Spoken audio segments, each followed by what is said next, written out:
Hello everyone and welcome to Supporting Learners. This is the part 22 of chapter 8 of class 11 biology, that is cell, the unit of life. Part 21 तक इस chapter के हर topic को हम detail में discuss कर चुके हैं और हर टॉपिक को हम नीट लेवल के अकॉर्डिंग डील कर रहे हैं. वीडियो के एंड में मैं एमसीक्यूज भी इंक्लूड करती हूँ ताकि आपको आइडिया लग सके कि किस तरह के क्वेश्चंस नीट और अदर मेडिकल एग्जाम्स में पूछे जाते हैं. तो अगर आपने मेरा चैनल सब्सक्राइब किया हुआ है और आप ये वीडियोस देखते हो तो इतना एश्योर्ड है कि this much content is sufficient for NEET. जब भी आप इन वीडियोस को देखते हो तो पॉइंट्स शॉर्ट में नोट करा करो वीडियोस को पॉज करके, ताकि आपके पास शॉर्ट नोट्स प्रिपेयर हो जाए अपनी खुद की हैंडराइटिंग में, और वही शॉर्ट नोट्स आपको काम आएंगे क्विक रिवीजन करने में एग्जाम से पहले.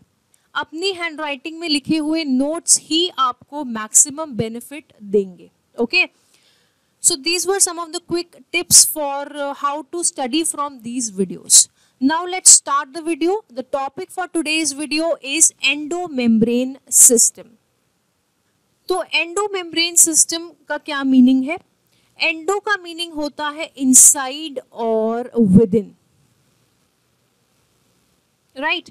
और मेम्ब्रेन की अगर हम बात करें तो हमें पता है कि सेल जो है उसके पास अपनी खुद की एक मेम्ब्रेन है which is called the cell membrane.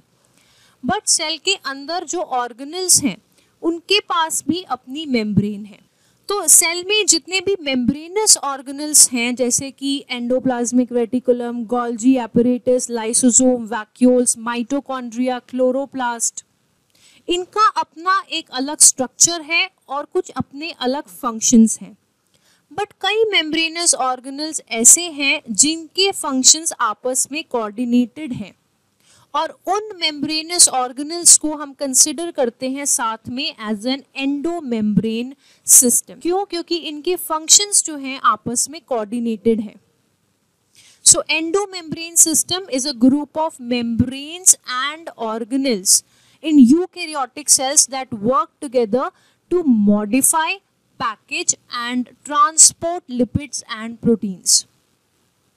अब modify, package, transport, proteins and lipids, ये सुनते ही आपके दिमाग में कुछ ऑर्गेनल्स ऑलरेडी आ चुके होंगे.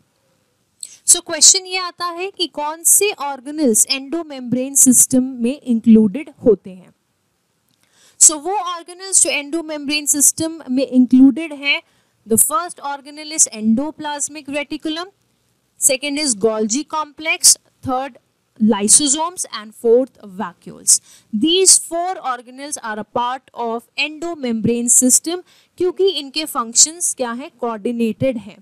इन चारों ऑर्गेनल्स के बारे में मैं डिटेल में पिछले वीडियोस में इनका स्ट्रक्चर, फंक्शन सब कुछ कवर कर चुकी हूँ मैं.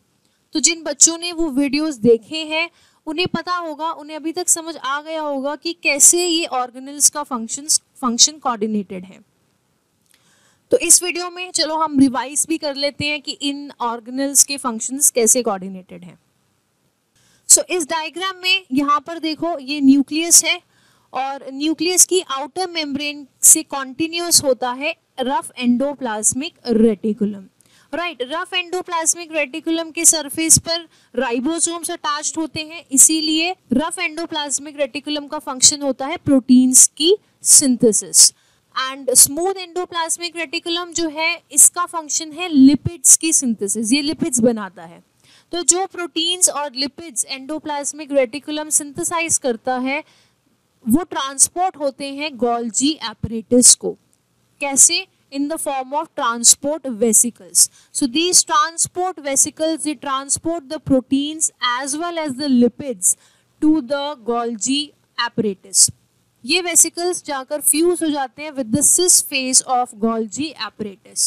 And Golgi apparatus के medial cisternae में होती है इनकी modification and processing. Right, and these vesicles are then bud off from the trans phase of the Golgi apparatus. ठीक है, ये बनाते हैं secretory vesicles जो फ्यूज होते हैं with the plasma membrane and फिर इनकी एक्सोसाइटोसिस हो जाती है, यानी कि ये जितने भी प्रोटीन्स और लिपिड्स हैं इनका ट्रांसपोर्ट हो जाता है सेल से बाहर. सो ये सो इसीलिए गोल्जी एपरेटस क्लोजली एसोसिएटेड होता है एंडोप्लाज्मिक रेटिकुलम के साथ. सो इनके फंक्शंस हमने देखे किस तरीके से कोऑर्डिनेटेड है. अब अगर हम लाइसोसोम्स की बात करें तो लाइसोसोम्स भी हमें पता है कि इनके फॉर्मेशन के लिए रिस्पॉन्सिबल होता है गोल्जी एपरेटस. ठीक है, लाइसोसोम्स में क्या होते हैं? Digestive enzymes. ये डाइजेस्टिव एंजाइम्स कौन सिंथेसाइज करता है? Rough endoplasmic reticulum. इनकी मॉडिफिकेशन और पैकेजिंग होती है गोल्जी एपरेटस में, and then these lysosomes they are bud off from the Golgi apparatus, and these lysosomes contain the digestive enzymes, right, which are responsible for the digestion of materials. जो भी material cell से अंदर आ रहा है वो incoming vesicle बनाएगा और ये इनकमिंग वेसिकल फ्यूज हो जाएगा लाइसोसोम के साथ, और जितना भी मटीरियल सेल के अंदर आया है foreign material, that will be digested by these enzymes present in the lysosomes. अगर हम वैक्यूल की बात करें तो वैक्यूल भी इसी तरीके से फॉर्म होते हैं. So vacuoles they also arise from the endoplasmic reticulum and the Golgi apparatus. हमने पिछले वीडियोस में ये पढ़ा हुआ है कि प्लांट सेल का जो मेच्योर प्लांट सेल में जो वैक्यूल होता है वो लार्ज साइज का होता है. ये कैसे फॉर्म होता है लार्ज साइज का वैक्यूल? ये इसी तरीके से फॉर्म होता है, गोल्जी एपरेटस से बड ऑफ होते हैं ये vacuoles, and these vacuoles they grow in size and they fuse together to form this kind of a large vacuole in plant cells. Okay, so to summarise this, endomembranous system है क्या?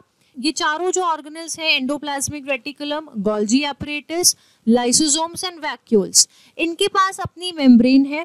But क्यों ये endomembranes system का part है ये चारों membranes organelles? Because इनके functions आपस में कोऑर्डिनेटेड हैं. ठीक है, अब कौन से ऑर्गेनल्स एंडोमेम्ब्रेनस सिस्टम का पार्ट नहीं है? Mitochondria, chloroplast and peroxisomes. They are not considered a part of the endomembrane system. Why? Because their functions are not coordinated with the above components. जो हमने components discuss करें, ER, Golgi, lysosome and vacuoles, in components के साथ इनके functions coordinated नहीं होते हैं. So this was all about the endomembrane system. Thank you for watching this video. If you like it, if you found it informative, then give it a like, share this video and subscribe to Supporting Learners. Till then, study hard, keep yourself motivated, and I will see you in the next video.